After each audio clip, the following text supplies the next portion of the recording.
اچھا اگر غیبت ہو گئی ہے، چونکہ ہم سب سے غیبت ہو گئی ہے، اب کیا کریں؟ اللہ نے ہمیں اس کا بھی حل دیا ہے، اس کا بھی اللہ نے ہمیں حل دیا ہے۔ جس کی آپ نے غیبت کی ہے، اگر اس کو اس کا پتہ چل گیا ہے تو معافی مانگنا ضروری ہے۔ اگر پتہ نہیں چلا ہے تو آپ ان کے لیے استغفار کر لیں، آپ کا گناہ معاف ہو جائے گا۔ یوں کہیں اللہم اغفر لی ولہ، مثلا یہ حاجی عباس صاحب بیٹھے ہیں، میں نے ان کی غیبت کی تو یوں کہوں گا اللہم اغفر لی ول عباس، اللہم اغفر لی ول عبد الغنی، اللہم اغفر لی ول سمیع اللہ، اس کا نام لے کے استغفار کر لیں تو آپ کی غیبت معاف ہو جائے گی۔ اللہ سے معافی الگ مانگیں، اور بندے سے جو معافی مانگنی تھی اگر ان کو پتہ ہی نہیں چلا، یا اگر آپ نے کسی کی غیبت کی ہے وہ فوت ہو گیا، اب کیسے معافی ہوگی بھائی؟ یا پتہ ہی نہیں کہ کس کس کی غیبت کی ہے، تو ان تمام صورتوں میں آپ ان کے لیے استغفار کریں تو غیبت معاف ہو جائے گی۔ یہ تو بات ہے حدیث کی۔ اور ایک اور بات، ایک بہت بڑے بزرگ گزرے حضرت ابو المواہب شیخ ابو الحسن شاذلی رحمۃ اللہ علیہ، جیسے ہمارا قادری سلسلہ ہے، نقشبندی سلسلہ ہے، چشتی سلسلہ ہے، سہروردی سلسلہ ہے نا، ایسی ایک سلسلہ شاذلی بھی ہے۔ تو اب تو ختم ہو گیا وہ شاذلی سلسلہ، پہلے ہوتا تھا مراکش، تیونس، افریقہ کے علاقوں میں یہ سلسلہ بہت تھا، شاذلی سلسلہ، مصر میں یہ سلسلہ تھا، اب نہیں رہا وہ۔ تو وہ جو شیخ ابو الحسن شاذلی تھے ان کو آپ علیہ السلام کی بہت زیارت ہوتی تھی، تو آپ علیہ السلام نے کہا، فرمایا ابو الحسن غیبت نہ کیا کرو،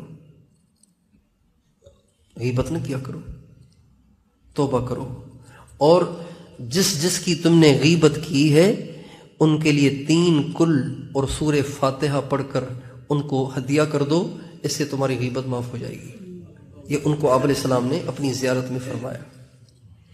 تو 2 باتیں ہو گئیں، جس کی آپ نے غیبت کی اس کو پتہ نہیں چلا، جس کی آپ نے غیبت کی وہ فوت ہو گیا ہے، جس کی آپ نے غیبت کی آپ کو پتہ ہی نہیں کس کس کی ہے۔ ان تمام صورتوں میں آپ ان کے لیے استغفار کریں اور ان کو 3 کل سورہ فاتحہ پڑھ کے بخش دیں، آپ کا غیبت کا گناہ معاف ہو جائے گا۔ اور اگر آپ نے جس کی غیبت کی ہے اس کو پتہ چل گیا ہے اور وہ زندہ ہے اور آپ کو پتہ ہے، تو پھر آپ کو ان سے معافی مانگنا پڑے گی۔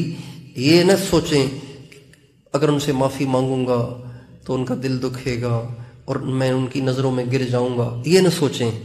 آج ان کی نظروں میں گر جائیں اللہ کی نظروں میں گرنے سے پہلے، اس لیے کہ اگر اپنے حق کا مطالبہ انہوں نے قیامت کے دن کر لیا تو آپ کے پاس تو کچھ بھی نہیں ہوگا، کہاں سے لائیں گے ان کو دینے کے لیے؟ اس لیے دنیا ہی میں اس کی تلافی کر لی جائے۔ تیار ہیں انشاءاللہ؟ غیبت کے کفارے کی صورتیں سمجھ میں آ گئیں؟ بس اس طرح سے ہمیں اس غیبت کا کفارہ کرنا ہے، اور آئندہ نہ غیبت کرنی ہے نہ سننی ہے، سننی بھی نہیں ہے۔ کوئی کسی کی کرنے لگے تو ہمارے حضرت سید الطائفہ حضرت حاجی امداد اللہ صاحب رحمۃ اللہ علیہ کے پاس اگر کوئی آ کے کسی کی غیبت کرتا تو فرماتے تھے نہیں بھائی وہ ایسا نہیں ہے، چاہے وہ ایسا ہوتا بھی پھر بھی کہتے نہیں بھائی وہ ایسا نہیں ہے، میں اس کو اچھا سمجھتا ہوں۔ تو آگے اس کو بولنے کی ہمت ہی نہیں ہوتی تھی، آگے اس کو بولنے کی ہمت ہی نہیں ہوتی تھی۔ اور حضرت تھانوی رحمۃ اللہ علیہ کا طریقہ ایک اور تھا، وہ یہ تھا کہ ایک دفعہ آپ کی ایک رشتہ دار عورت نے ایک دوسری رشتہ دار عورت کی آ کر غیبت کی، تو آپ نے فرمایا پالکی منگواؤ، ساتھیوں سے کہا پالکی منگواؤ۔ کہا کیوں؟ کہا اس عورت کو اس پالکی میں بٹھا کے لے کر جانا ہے اس کے پاس کہ یہ تیرے بارے میں یوں کہہ رہی ہے، بتاؤ بات صحیح ہے؟ تو اس عورت کو پتہ چلا، کہا نہیں میں نہیں جاؤں گی اس کے پاس۔ تو میں ٹھیک ہے پھر آپ یہیں بیٹھے، میں اس کو لے رہا ہوں، اس کو لا رہا ہوں آپ کے پاس، پتہ چل جائے گا۔ اب جب یوں کیا جائے گا تو کسی کو آپ کے سامنے غیبت کرنے کی مجال ہوگی؟ کوئی کسی غیبت کرنے لگے اسے کو آؤ ذرا ان کے پاس چلتے ہیں، ان کے سامنے ذرا کہہ دو۔ اگر یہ بات حق ہے تو ڈرتے کیوں ہو، پھر گھبراتے کس بات سے ہو؟ چل کے کہہ دو سامنے چل۔ تو انشاءاللہ آئندہ وہ کبھی آپ کے سامنے کسی غیبت نہیں کرے گا۔ یہ ہمارے بزرگوں کے نسخے ہیں غیبت سے بچنے کے لیے، غیبت کو سننے سے بچنے کے لیے۔ تو کیا خیال ہے، اپنی نمازوں پہ محنت کریں گے، صبر شکر والی زندگی گزاریں گے، غیبت سے بچیں گے، جو ہو گئی اس کا کفارہ کریں گے۔ اللہ تعالی ہم سب کو توفیق عطا فرمائے۔